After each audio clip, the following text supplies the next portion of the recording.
जय हो। పేరులోనే కాదు అతడి ఆశయంలో ఆచరణలో మానవత్వం పరిమళిస్తోంది. ఢిల్లీకి చెందిన మానవ్ భాటియా సంక్షోభాన్ని అవకాశంగా మలిచారు. లాక్డౌన్ వేళ ప్రపంచమే స్తంభించింది. హస్తకళల కుటీర పరిశ్రమలు మూతపడ్డాయి. చేతివృత్తి పనివారాల జీవన చిత్రమే అస్తవ్యస్తమైంది. క్షేత్రస్థాయిలో పరిస్థితికి చలించిన మానవ్ భాటియా ట్రంకిన్ అనే సంస్థను నెలకొల్పారు.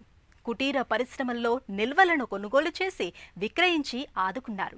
వారిని విశ్వ విపణికి పరిచయం చేసి వ్యాపారాలకు కొత్త బంగారు లోకం సృష్టించారు.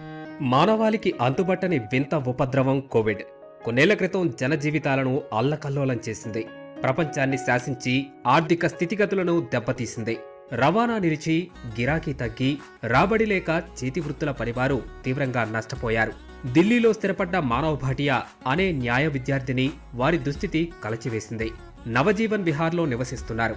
హర్యానా రాష్ట్రం సోనేపట్ జిల్లాలోని ఓపీ జిందాల్ గ్లోబల్ యూనివర్సిటీలో LLB చేశారు. తర్వాత మానవ్ భాటియా కొందరు న్యాయవాదులతో కలిసి న్యాయ సలహా సంస్థను ప్రారంభించారు. కోవిడ్ కాలంలో చేతివృత్తుల కళాకారుల కష్టాలు కన్నీళ్లు తనని కదిలించాయి. వారితో మాట్లాడిన తర్వాత ఒక ఆలోచన అంకురించింది.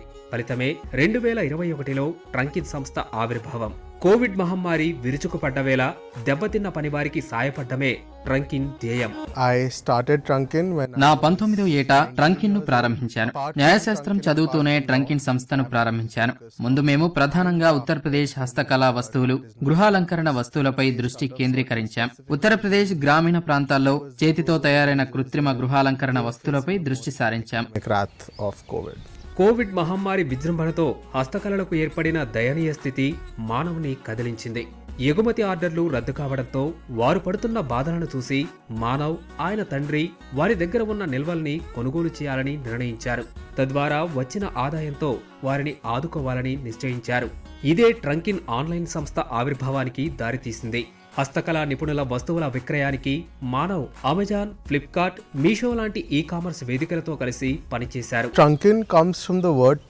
ట్రంక్ పదం నుంచి ట్రంకిన్ వచ్చింది. ట్రంక్ అంటే పాత వస్తువులను భద్రపరిచే పెట్టె. సీజన్ లో ఉపయోగించని వస్తువులను ఆ సీజన్ అంతా దూరంగా ఉంచుతారు. ట్రంకు పెట్టెలో పెట్టి అటకెక్కిస్తారు. కోవిడ్-19 వేళ మేము గమనించిన భావన ఇదే. ఆ సమయంలో కృత్రిమ ఉత్పత్తులన్నీ వృధాగా పడి ఉంటాయి. అవే ఆర్థికంగా ప్రభావితం చేస్తాయి. And driving them towards economic depravity towards or in and around the onset of COVID. చేతివృత్తి పనివారి ప్రయోజనాల కోసం మానవ్ వారి దగ్గర నిల్వ ఉన్న వస్తువుల సేకరణను ఆరంభించారు. మీ దగ్గర మిగిలిపోయిన వస్తువులను ఈ ట్రంకులో వదిలిపెట్టండి అంటూ సేకరణకు శ్రీకారం చుట్టారు. 5గురితో కూడిన బృందం ట్రంక్లిన్.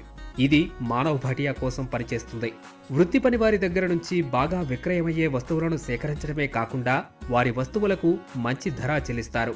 My vision, I would say, has already been executed. నా విజన్ ని నేను ముందే అమలు చేశానంటాను. స్టార్టప్ కోసం నిధులు సేకరించే బహుళజాతి సంస్థగా దీన్ని తీర్చిదిద్దరాదని భావించాను. హస్తకళాకారులకు ఇతరత్రా మార్గాలు లేకపోతే వారితో కలిసి పనిచేయడానికి ట్రంకిన్ లాంటి సంస్థలు సంసిద్ధంగా ఉన్నాయని చెప్పడం మా ఉద్దేశం. మేము మా సంస్థను స్థాపించినప్పుడు ఒక మామూలు సంస్థగానే ప్రారంభించాం. అన్ని ఉత్పత్తులను తీసుకుని విక్రయించాం. తద్వారా వారు మన దేశ మార్కెట్లోనే మంచి ఫలితాలను పొందుతున్నారు. వచ్చిన లాభాలతో వారికి ఉచిత నేత్ర వైద్య శిబిరాలను నిర్వహిస్తున్నాం. అంటే వారు సమాజానికి తిరిగి ఇస్తున్నారన్నమాట. Get back, they are doing eye camps. They are helping people back. They are giving back to the society. ట్రంకిన్ నాణ్యతకు ప్రాధాన్యమిస్తుంది. సంప్రదాయ పద్ధతులకు మద్దతునిస్తుంది. ఈ పద్ధతులే గీటురాయిగా హస్తకళాకారులు చేసిన కళాఖండాలను సేకరిస్తుంది.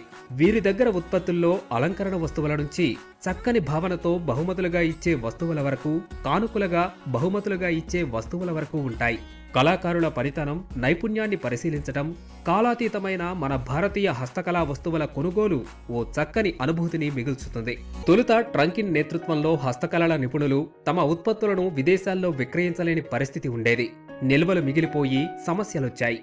వీటిని మానవ్ ఆన్లైన్లో విక్రయించడానికి అమెజాన్ బిజినెస్ అకౌంట్ తీసుకున్నారు. కోవిడ్ తర్వాత వినియోగదారుల అభిరుచిలో మార్పు స్పష్టంగా కనపడింది. ప్రజలు చిన్న చిన్న విలాస వస్తువులను ఇష్టపడ్డారు. వీరి అభిరుచి మార్పు ట్రంకిన్ ఉత్పత్తులు ప్రజాదరణ పొందడానికి కారణమైంది. ప్రాచుర్యం వచ్చింది. ఈ విధంగా ట్రంకిన్ కళాకారులకు మద్దతునిచ్చింది. హస్త కళాకారుల వ్యాపారం నిలబడింది. Challenge was to make sure that ఒక సవాలు ఏమిటంటే మా సంస్థ ఆలోచనలను ప్రజలు అర్థం చేసుకుంటున్నారా లేదా అనేది నిర్ధారించుకోవటమే. ఇలాంటి తరుణంలో మాకు ప్రశంసలు రాసాగాయి. మన పని మనం సవ్యంగా చేస్తే ఏదో రోజు గుర్తింపు రాకపోదనుకున్నాం. 10 మంది మాటలతో ప్రచారం లభించి ఖాతాదారులు పెరిగారు. ఏ ప్రాచుర్యం అవసరం లేదని అర్థమైంది. అదే మా పెద్ద బలం. Need these fictional things or did not need for them to be fake. That's what my biggest challenge was. ట్రంకిన్ ప్రత్యేకతలు ఏమిటంటే అందుబాటు ధరలో అందించడం, చేతి వృత్తుల వారికి ప్రత్యక్షంగా మద్దతునివ్వటం. ఈ విధానం గృహాలంకరణ సామాగ్రి మార్కెట్లో ట్రంకిన్ సంస్థ బ్రాండ్కు ప్రత్యేక గుర్తింపు తెచ్చింది. బయట ఆర్థికంగా ఎన్నో సవాళ్లున్నా అందుబాటు ధరలోనే విక్రయించడంతో సంస్థను ప్రత్యేకంగా నిలిపింది. వచ్చిన లాభాలను చేతి వృత్తుల కళాకారుల జీవన స్థితిగతుల మెరుగుకు పెట్టుబడిగా పెడతారు.